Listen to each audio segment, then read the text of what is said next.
आहोत, माता भगिनी आहेत, आम्ही काबाड कष्ट करतो, हाडाची काढ करतो, रक्ताचं पाणी करतो। आमचा शेतीतलं पीक असेल, शेतीतला माल असेल, हा बेभाव आम्हाला विकावा लागतो। आमच्या मालाचा आम्हाला पिकाचा भाव ठरवायचा अधिकार नाही, तर आम्ही शेतकरी संघटित नाही।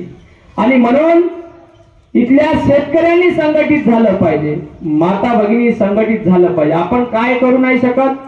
जर माझ्या शेतकरी बापानं शेतात पिकवणं बंद केलं तर हे लोक शहरातले काही नोटा खाणार आहेत का? पण आज शहरातल्या ज्या ज्या गोष्टी भेटतात, साधारण आपल्या जेवणातल्या गोष्टी धराच, पण त्याच्या व्यतिरिक्त ही अनेक गोष्टी आहेत की जो आमच्या माता भगिनी बनवत आहे। आपल्या गावात उमेद महिला बचत गट आहेत, अनेक गावागावामध्ये बचत गट सरकारने निर्माण केलेले आहे, शासनाने वेगवेगळ्या योजना आणल्या। आता हे बचत गट कशासाठी? महिला संघटित झाल्या पाहिजे। महिलांनी चूल आणि मूल एवढंच नाही तर तिने गावातल्या गल्लीच्या सरपंच पदापासून तर दिल्लीचं राष्ट्रपती भवनही पाहिलं पाहिजे। एवढंच काय, तिने 2 चाक्या, गावातल्या शाळेच्या शिक्षक नाही, फक्त मुख्याध्यापक नाही, तिने 2 चाकी 4 चाकी, एवढंच काय, विमानही उडवलं पाहिजे। आणि याच्याही पेक्षा ज्या ज्या वेळेस एखाद्या घरावर संकट येते, पुरुष हताश होतो, तर त्या पुरुषाला सामर्थ्य देऊन सांगणारी, ताकदीने पाठीशी उभी राहणारी सुद्धा माझी माय आहे। पण आम्ही कुठं संघटित झालो? आता या भजनाच्या माध्यमातून सगळ्या 10-11 महिला एकत्रित आल्या तर आपलं भजन चांगल्या प्रकारे होऊ शकते। त्याच प्रकारे गावामध्ये आता बेरोजगारी भरपूर आहे, गावागावामध्ये जाता अनेक लोकांच्या बेरोजगारीच्या समस्या आहे। आपण पाहत आहोत, हे सगळं जर संपवायचं असेल तर आम्हाला उद्योगी झालं पाहिजे। आता उद्योगाशिवाय पर्याय नाही। शेती फक्त पिकणार नाही, शेतीला जोडधंदे आवश्यक आहे। महिलांनी संघटित होऊन, महिलांनी संघटनेच्या माध्यमातून वेगवेगळे उद्योग सुरू केले पाहिजे। किती बचत गट आहे आपल्या गावामध्ये?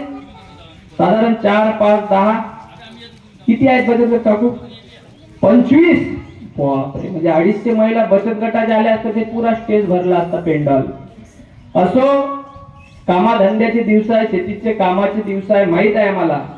जर 25 बचत गटापैकी 5 बचत गटाच्या महिला एका ठिकाणी आल्या आणि 55 महिला जर एका ठिकाणी आल्या, तर आपलं फक्त या गावासाठी नाही, संपूर्ण वणी तालुक्यामध्ये जेवढे काही प्रयोग आहेत, जेवढे काही उद्योग आहे, त्या उद्योगातला एक जरी उद्योग तुम्ही आम्ही हातात घेतला तर आपलं गाव समृद्ध होऊ शकते, आपलं कुटुंब समृद्ध होऊ शकते। हे फक्त बोलत नाही, आम्ही केलेले प्रयोग आहे। आमच्या गावातल्या सुद्धा गरीब महिला, आदिवासी महिला, सगळे मागासले समाजातल्या महिला, ज्यांना हातात काम केल्याशिवाय पर्याय नाही, सकाळी कष्ट करावं, संध्याकाळी जेवण त्यांचं हातावर आहे, अशा सगळ्या महिला जे लोकांच्या शेतावर काम करायला जात होत्या, बांधावर काम करायला जात होत्या, एवढंच काय, आपलं घरदार सोडून, आपल्या लेकराचं शिक्षण सोडून या महिला आदिलाबाद सारख्या वेगवेगळ्या ठिकाणी जाऊन कापूस वेचायला जात होत्या। सगळ्या महिलांना एका ठिकाणी करायचं, त्या महिला बचत गटाने एका ठिकाणी केलं, छोटे छोटे उद्योग सुरू केले। अगरबत्त्या बनवण्याचा उद्योग आहे, पापड बनवण्याचा उद्योग आहे, आपण वड्या बनवू शकतो, लोणचे बनवू शकतो, जे आपल्या रोजच्या आहारातलं भोजनामधलं आहे, हे सगळे महिला बचत गट एका ठिकाणी केले आणि त्या महिलांच्या हाताला रोजगार दिला। आता गाय आमचा विषय महत्वाचा आहे। आपण पाहतो, गाय फक्त माय म्हणतो, पण ती गाय कत्तलखान्यामध्ये चाललेली आहे। त्या गायीला वाचवण्यासाठी सुद्धा आम्ही चांगला प्रयत्न केला। 40 गायाची माय मंजुळा माता गोशाळा आहे आमच्याकडे, आणि त्या गोशाळेच्या माध्यमातून जी गाय कत्तलखान्यामध्ये चालली, त्या गायीला आम्ही पैशाने विकत घेतलं, आमच्या गोशाळेत ठेवलं, त्या गायीचं गोमूत्र, त्या गायीचं पंचगव्य एका ठिकाणी केलं, आणि विविध आमच्या महिला बचत गटांनी वेगवेगळे औषध तयार केले।